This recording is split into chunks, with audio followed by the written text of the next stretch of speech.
Hello and you're welcome to the Irish Independent's new politics series. I'm Tabitha Monahan, political reporter with the Irish Independent, and I will be joined by a host of my colleagues from the political team. This week I'm joined by Mary Regan, who's the political editor of the Irish Independent. So we will be talking about everything from the presidential election, the budget, the day-to-day goings-on of the Dáil, a little bit of the Seanad as well, a little bit of the bits and pieces that we pick up while we were over in Leinster House on Kildare Street. So I think Mary will jump right into it this week, and of course I think we need to start with the presidential election because that's eating up all of our time this week. Yeah, absolutely. And you were down in the Ploughing yourself. I would have seen him in action. Yeah, it's taking up a lot of time and interest, but the campaign still feels like it's yet to take off. It's not that properly. interesting yet. Yeah, I mean, there's no major spark there. It's a bit pedestrian. Lou McDonald is promising a game-changing announcement. We will have a decision on Saturday, and I think Sinn Féin's participation will be a game changer in this election. And everyone is kind of left hoping, hope there is a game changer because it's something that we kind of need at this stage. Jim Gavin was billed as a really exciting, celebrity candidate is what he is, essentially the kind of candidate who you'd expect to bring something different to a campaign. But I think campaign has got off to a pretty slow start. Why Not do a you very think that great is? start. I think he himself is quite nervous. He's quite reticent.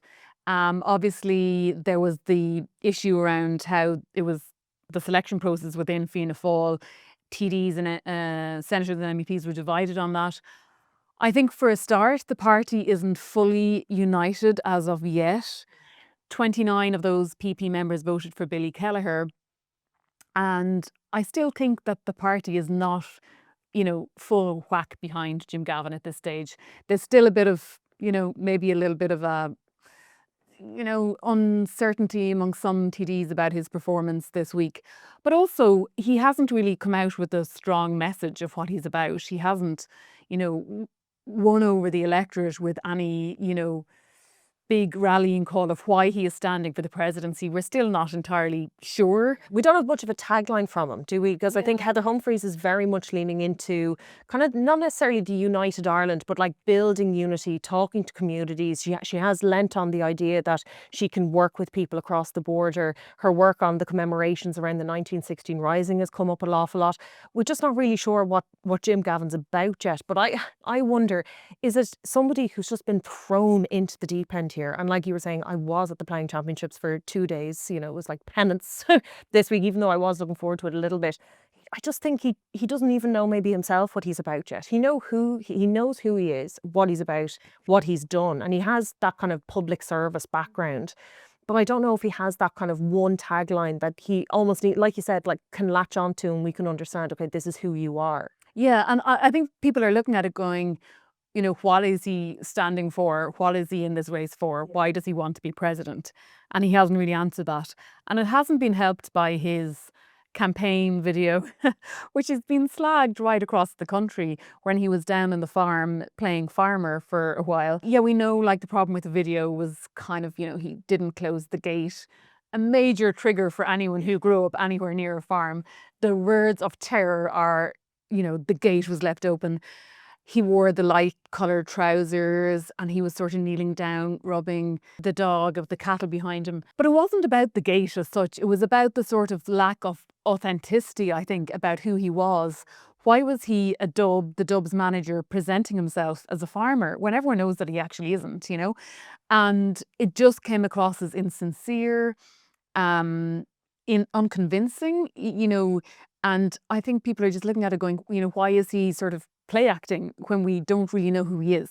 So I think people need to see more of the real Jim Gavin, and there is this sense from him now that he's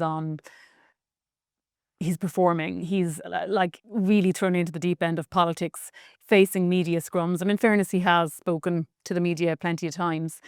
But it's all sort of difficult, it's the deep end for him. Yeah. What about Heather Humphreys then? Because Again, all three of them were down at the Ploughing Championships, and I felt like she was far more at home at the Ploughing Championships, engaging with people. Now, both Catherine Connolly and Jim Gavin, there was popularity around them. Everybody wanted to see them or talk to them or shake their hands and that, but I felt Heather Humphreys was far more relaxed in that environment. I think that makes sense. She has that rural background. She is from a farming background. Her husband is a farmer.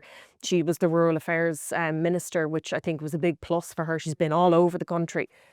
Do you think her campaign this week has been better? Yeah, well, she won the wellies anyhow. Her hunter wellies were the best. They were slightly By far. dirtier, which is what a lot of people were exactly. looking at. And they were made fashionable by Kate Moss once upon a time, hunters, but they're very pricey. But yeah, she was in absolutely comfortable territory. Her campaign team have been really happy with the week, but like, why wouldn't they be?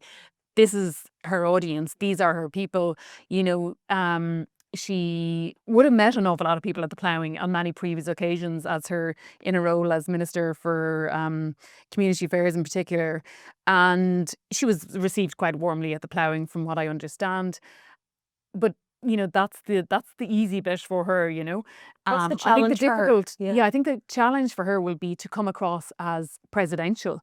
And that will happen in television debates. So when she stands in the TV studios, she has to look and present herself as President of Ireland, not a, backbench TD or even a minister. She has to come across, I think, very presidential, and that's her challenge. Her other challenge is the Fine Gael brand, which Fine Gael has been in government for a very long time now, below 20% in opinion polls, hasn't managed to win anything, be it local elections, general elections, since Enda Kenny's time.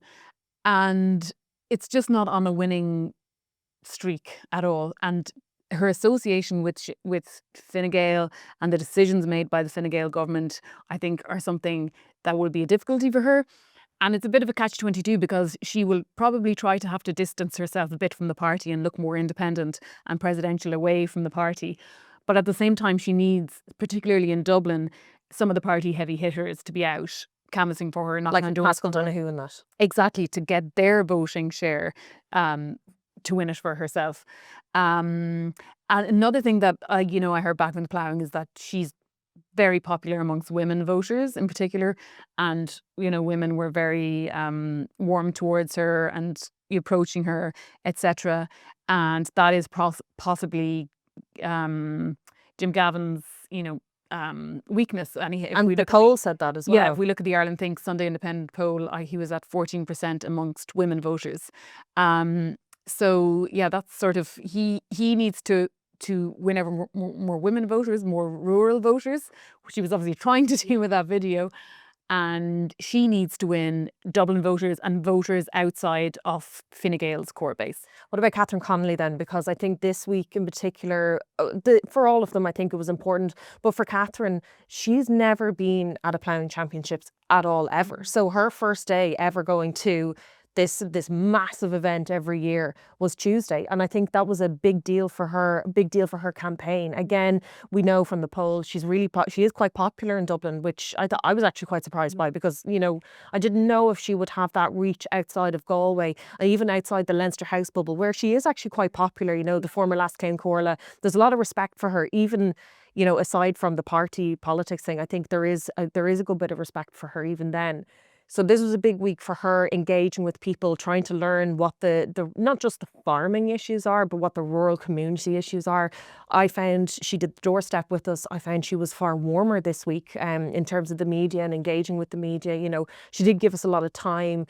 There was no combativeness or talking about not liking the questions. We've heard her, she's had some tricky moments, I think, in the media since she launched, often saying, look, I know I'm being asked these questions, but I'd like to talk about this instead. That's not really how a campaign works and not how an interview goes, as we know. So how do you think she's handled this week? Has she stood out? I think she's kind of growing into the campaign a bit more, and it made sense for her to declare very early and get a bit of a head start, because she's not a party candidate. She probably needed to do that, get out before the party candidates, because they have the power of big party machines behind them. And she did have a difficult start in the early days of the campaign around answering questions or appearing to not want to address kind of relevant issues and questions. And as an awkwardness in front of the media and in front of the camera and in front of the spotlight. But she is growing into the campaign, I think. She has been doing, nice sort of uh, things at the Ploughing. I think they were making woolly jumpers or something along those lines, So she's trying to get a bit more of her personality across. She's talking a lot more about her family as well, because I know that was something from your interview with her. She wasn't overly keen on talking about. She's from a large family. I think it's at 14, so she really wasn't into that. But even now, I find when she's asked questions that doesn't directly relate to her family, she is offering that up a lot more, trying to get the personality or the kind of background to her out there a lot Yeah, more. I think it probably struck her campaign that she needs to get a bit more of herself or her personality across. Like, as you said, in Leinster House, she'd be kind of widely respected because she became Las Corla against the odds. And that was through, personal respect and relationships she'd built up. But yeah, she is from a family of 14. And when I interviewed her back this summer, I started by asking her about that, how that shaped her politics, coming from such a big family, because it is unusual to have a family that size, but she just didn't want to talk about anything personal. She said she wants to talk about the presidency and her plans to the office, and that's just what she wanted to speak about. But I think now she's realising she has to get a bit more of herself out there and allow people to kind of warm to her, which is, I think, her biggest challenge is getting her sort of personality out there. And also people who are around, up to 3 candidates in the field at this stage already, are saying that Gaza is coming up. Now, that was expected, but the extent to which people were approaching candidates at the Ploughing and raising their concerns and, their horror for most people of what is happening in Gaza, that is seemingly the kind of the foremost issue now of this presidential campaign. And if that is to be the issue, then you'd have to think that Catherine Connolly, who has been quite vocal on this in the Dáil, would have the upper hand. And she's been consistent throughout. She has had years of background on talking about this as well. Whereas Heather Humphreys maybe a little bit, but Jim Gavin certainly not. So I think you're right in that. And I think before Mairead McGuinness decided to pull out, I think that was the thing that many people thought the two would go up against, because Mairead would have had to have defended her links to Ursula von der Leyen and her support of Israel, or not condemning or not pushing back on Israel. What I wanted to move on a little bit now from the three, and I think talking about Catherine neatly brings us on to Sinn Féin. And we know what they're going to do, that we're going to be announcing on Saturday. Mary Lou McDonald making a very interesting intervention on Thursday at the Ploughing, saying it's going to be a game changer. For somebody who wasn't there, what did you make of her commentary? Because I have kind of my own opinions on it. Well, I thought she was just toying with everyone, trying to build up this massive suspense around the announcement on Saturday. And if that was the plan, it certainly succeeded, because everyone is left wondering who this game-changing candidate would be. Like, of course, it still could be Catherine Connolly and backing Catherine Connolly. Do you think that's a game changer, though? I don't know if that's a game changer. It's a game changer in the sense that it could really it could be decisive in the sense of possibly pushing Catherine Connolly over the line if she was to have the Sinn Féin support. It would be a game changer in terms of the wider, evolution of Irish politics, because you now have the left all working together behind one candidate, and that would be sort of something that could pave the way for the left forming government at the next general election. So it'd be a game changer in that sense. But to have built it up so much and to then not have their own candidate for Sinn Féin would, for it to fall flat, would just backfire. I think a Mary Lou McDonald, people wouldn't appreciate that. So she's really built up the suspense here. Like, she was going way further than saying a game changer. She was, making references to up for the match, yeah. And then she was talking, so she gave a couple of really strong hints, actually. One of them is that it could be a sporting person, because up for the match, champion, all this match day, all these references she was making to sport. Then she made suggestions that it could be a younger person, because she said whoever is the candidate or whoever the next president of Ireland is, she thinks they should be someone who's a champion of the younger generation, and younger people in Ireland would know that the president is in their corner. And Another clue is that it should be a Gaeilgeoir. And the fourth clue really is that she has been dropping all along, or insisting, is that it should be a candidate who works towards works towards unity, or should be an Irish unity candidate, and who can kind of shape that conversation, which Mary Lou McDonald believes the country is, going towards unity. And that's not quite So- Catherine Connolly. She has No. spoken about it, but it wouldn't be her number one issue. No, it wouldn't. She did go to Belfast during her campaign. You would have to suspect an effort to win over the Sinn Féin support. And Mary Lou McDonald said she was glad to have seen Catherine Connolly go to Belfast and do that. But I don't think Catherine Connolly, in the way Sinn Féin is talking about a candidate who can eventually, be in the Oras when Irish unity comes about. I don't think Catherine Connolly quite fits that demand on Sinn Féin's part. So if I was guessing, I'd say a young, sporty figure from the north. But beyond that, I've no idea. But one of the speculation was Jarlath Burns as well, that maybe he would do that. Now, early doors, he had ruled himself out, that he wasn't interested, and then actually came out then the day after Mary Lou McDonald said the game-changing strategy, and ruled himself out again. So we know it's not him. What do you think Sinn Féin needs to get from this election? Because I think we know from Fianna Fáil and Fine Gael's point of view, they need a win. From a leadership point of view, both Micheál Martin and Simon Harris need a win. Does Mary Lou McDonald need a win?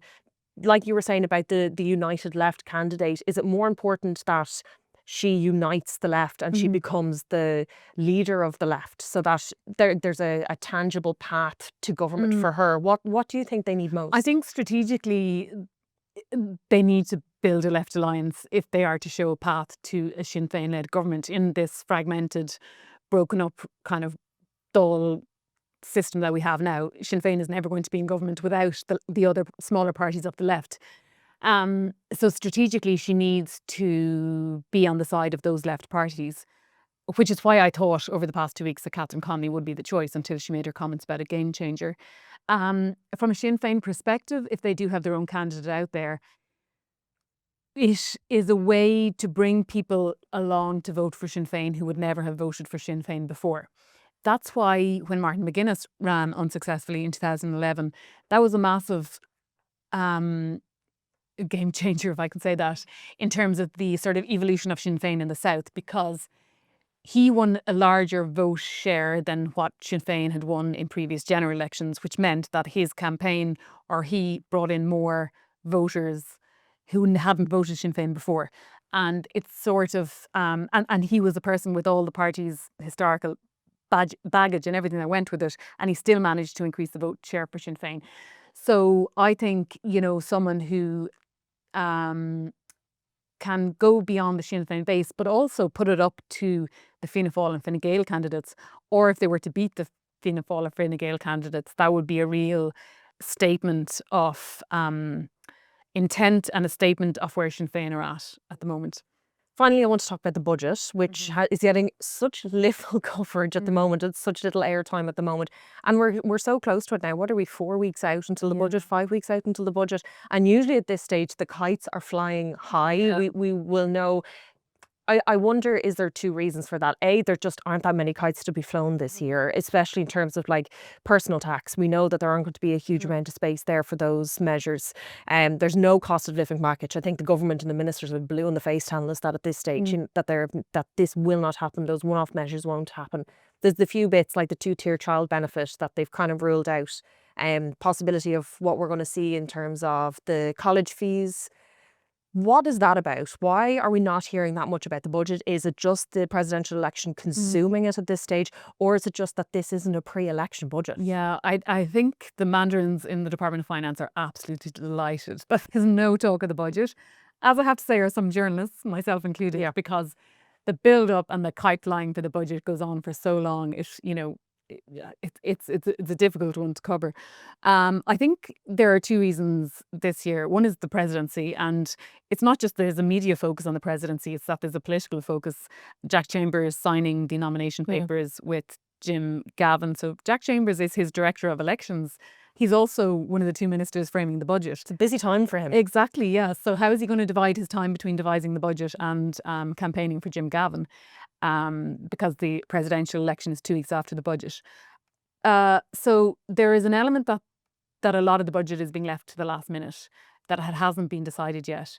So not always the case with the budget. It is, but I think this year there's been extra uncertainty, globally, the start of the summer, all the stuff about tariffs. They didn't really know where they were at, or, How much money they yeah, have. exactly, or how safe they'd have to play things or otherwise. There's probably an element as well that, there aren't as many, this budget shouldn't be as political because it's not close to a general election.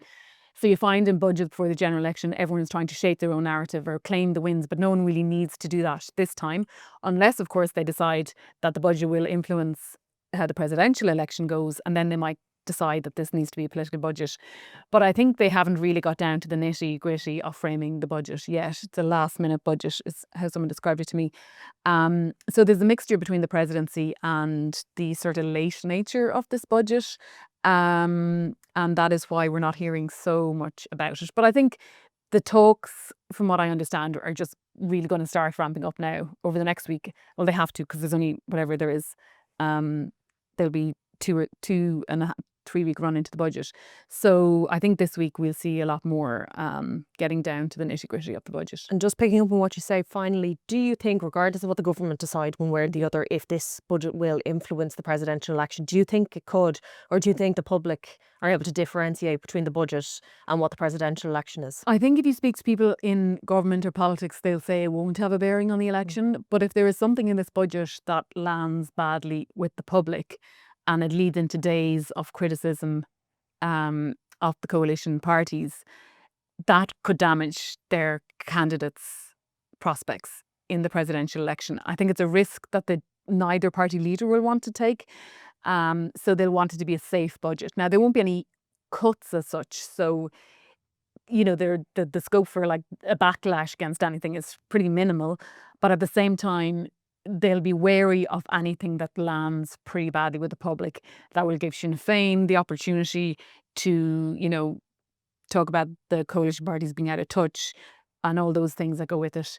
And that could, because that'll be just 2 weeks after the presidential at that point, feed into the presidential campaign. And for that reason, I think they will want a politically safe budget. I think we'll leave it there. Thank you to Mary for joining me today. That is the first episode of our new politics series. You can follow us on the Irish Independent's YouTube channel, and all the updates for the budget and the presidential election on the Irish Independent.